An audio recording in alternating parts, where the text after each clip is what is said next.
ఈ మొత్తం కుంభకోణం వెనకాల రేవంత్ రెడ్డి గారికి అండగా బ్యాక్గ్రౌండ్లో నిలబడ్డది ఈ అంతా మేనేజ్మెంట్ అంతా చేసింది ఒక బీజేపీ ఎంపీ.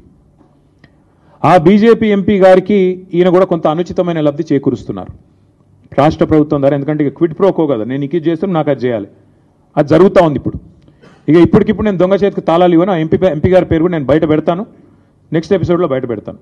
ఎందుకంటే దీని వెనకాల ఉన్నది మొత్తం, దీని వెనకాల నడుపుతున్నది ఆ బ్రోకర్ను తెచ్చింది, ఆ బ్రోకర్ను రాష్ట్ర ప్రభుత్వానికి అటాచ్ చేసింది, ఆ బ్రోకర్ను అల్టిమేట్గా ఈ రకంగా ఆర్బీఐ ఐసిఐసిఐ బ్యాంకు నిబంధనలు పాటించకుండా ఆగమేఘాల మీద 10,000 కోట్ల రూపాయలు అన్నిటిని వైలేట్ చేస్తూ తెచ్చింది కూడా ఆ ఎంపీ గారి సారథ్యంలోని ఆ బ్రోకర్.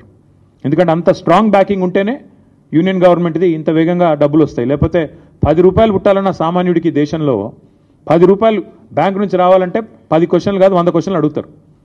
ఒక లోను శాంక్షన్ కావాలంటే హోమ్ లోన్ మీ అందరికీ తెలుసు, అందరికీ ఉండే ఉంటాయి ఇక్కడ లోన్లు.